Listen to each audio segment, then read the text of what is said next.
niba Imana yaragushize aho hantu ntihagushize abantu bagira amashyari, abantu bakurwanya bate, izakomeza gushyigikira. niba ufite kunyurwa yuko ahantu uri ariho Imana yagutoranyirije kuba, hagume. ariko niba wagiye nka Yona ugahungira Nineve, ukaba uri ahantu udakwiriye kuba, have nonaha nta mugisha. niba warinjiriye abandi mu mirimo, bivemo. ushaka aho Imana iguhera umugisha. niba warinjiriye abandi muri famiye, ukava mu rugo rwawe ukajya mu rw'abandi kurwangiza, hasohoke. ntabwo Imana iza kuhaguhera umugisha.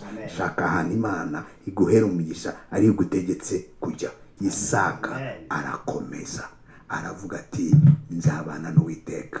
abana n'Uwiteka ahantu Imana yamutoranirije kuba. inshuti zanjye, bakunzi ba radiyo Izuba muri rusange, bakunzi b'ikiganiro Umva kandi usobanukirwe n'ijambo ry'Imana, ndashaka kugira ngo wisuzume urebe aho uri, niho Imana yagutoranije. hari igihe waba uri mu rugo rw'abandi, aho uri atari iwawe.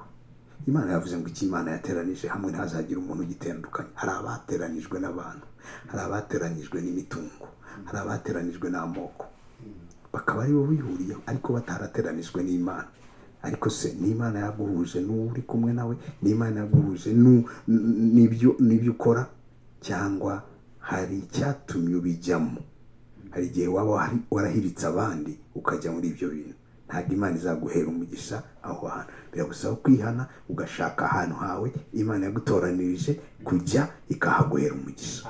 ijambo ry'Imana riravuga ngo umugisha w'Uwiteka uri ku bakiranutsi be, ku bafite umutima uboneye, ku badafite amanyanga mu mitima yabo, bazi icyo bakora, bazi aho bari, bazi icyo bavuga, bazi ibyo bakora.